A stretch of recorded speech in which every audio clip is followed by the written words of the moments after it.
Missile जैसे ही मोदी जी के car के पास में आती है अचानक से अपनी डायरेक्शन बदल देती है। ऐसा लगता है मिसाइल कंफ्यूज हो गई है। आखिर ऐसा क्यों हुआ?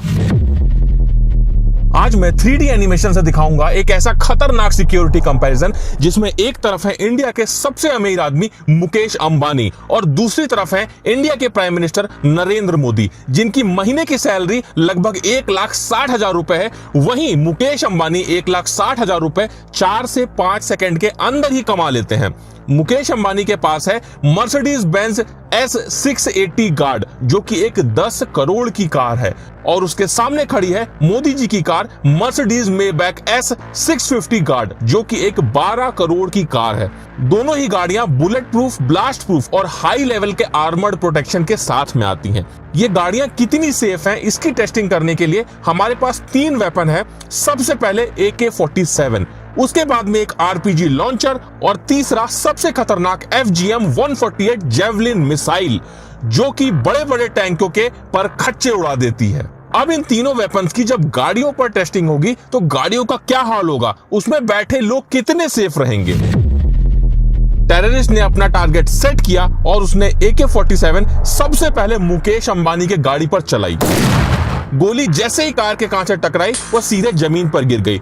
बस एक हल्का सा निशान उसके कांच पर आ गया, क्योंकि मुकेश अंबानी की गाड़ी का ये कांच लगभग 4 इंच मोटा है। और ये तो छोड़ दो, अगर हम इस गाड़ी के डोर को अलग करके देखें तो ये लगभग 5 से 6 इंच मोटा होता है और इसका एक डोर लगभग 250 किलो का होता है, जो कि हाइड्रोलिक सिस्टम से ऑपरेट होता है। एक बटन दबाने पर ऑटोमेटिक ओपन और क्लोज होता है। अब AK-47 तो कार का कुछ नहीं उखाड़ पाई। फिर ये टेररिस्ट गुस्से में आकर RPG लॉन्चर तान देता है। RPG जैसे ही कार से टकराती है बहुत तेज से विस्फोट होता है और जैसा कि आप देख सकते हैं कार में काफी बड़ा डेंट आ जाता है। लेकिन उसके बाद भी कार में बैठे मुकेश अंबानी को सिर्फ जोर की आवाज आती है, उसके अलावा कुछ भी नहीं होता है। वो कार में पूरी तरह से सेफ है, क्योंकि इस गाड़ी में आर्मर प्लेटिंग होती है।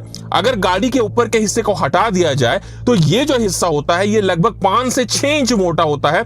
इसमें आर्मर प्लेटिंग होती है जो कि रेनफोर्स्ड स्टील, जो कि हाई क्वालिटी का स्टील होता है, और कंपोजिट मटेरियल जो कि बुलेट प्रूफ जैकेट में इस्तेमाल होता है, इनकी लेयरिंग से बनता है। ये देखने के बाद में टेररिस्ट बिना टाइम वेस्ट किए अपना सबसे खतरनाक वेपन FGM-148 जेवलिन मिसाइल को सीधा मुकेश अंबानी की गाड़ी पे फायर कर देता है। अब इस मिसाइल से कार पे क्या असर पड़ता है ये जानने से पहले तुम एक बात को समझ लो कि FGM-148 जेवलिन मिसाइल एक ऐसा खतरनाक वेपन है जिससे फाइटर टैंक भी पूरी तरह से डिस्ट्रॉय हो जाते हैं। ये मिसाइल जैसे ही मुकेश अंबानी की कार से टकराती है बहुत जोर का विस्फोट होता है और कार बहुत बुरी तरह से डैमेज हो जाती है। लेकिन अब भी मुकेश अंबानी को कुछ नहीं होगा, क्योंकि कार के अंदर के सारे एयर बैग्स ओपन हो जाते हैं, जिससे इस ब्लास्ट का पूरा इंपैक्ट एयर बैग पर होता है। मुकेश अंबानी पूरी तरह से सेफ रहते हैं। तो क्या लगता है मोदी जी के कार पे इन वेपन्स का क्या असर होगा? जैसे ही टेररिस्ट ने AK-47 मोदी जी के कार पर चलाई, कार को कुछ भी नहीं हुआ। RPG लॉन्चर चलाया, तब भी कार को कुछ भी नहीं हुआ। अब टेररिस्ट गुस्से में आकर जेवलिन मिसाइल उठाता है और सीधे मोदी जी की कार पर फायर कर देता है।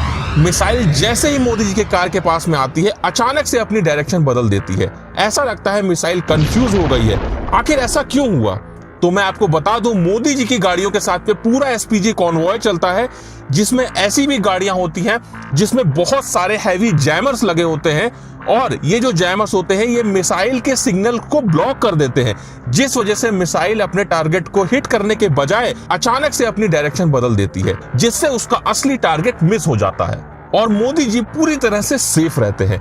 दोनों की सिक्योरिटी पर काफी खर्चा होता है। अगर पर डे की बात करें तो मोदी जी की सिक्योरिटी में लगभग 1.5 करोड़ रुपए पर डे लगता है, और वहीं मुकेश अंबानी की सिक्योरिटी में रिपोर्टेडली लगभग 50,000 का खर्चा होता है। लेकिन हमारी रिसर्च में ये नंबर कहीं ज्यादा है, जो कि लगभग 1.5 लाख रुपए पर डे है। आखिरकार ये 3D इंफॉर्मेटिव वीडियो आपको कैसा लगा? अगर आप और भी किसी टॉपिक पर वीडियो चाहते हैं तो कमेंट करके जरूर बताइएगा। और अगर अभी तक आपने ये वाला 3D वीडियो नहीं देखा तो इसे जल्दी से देख लो।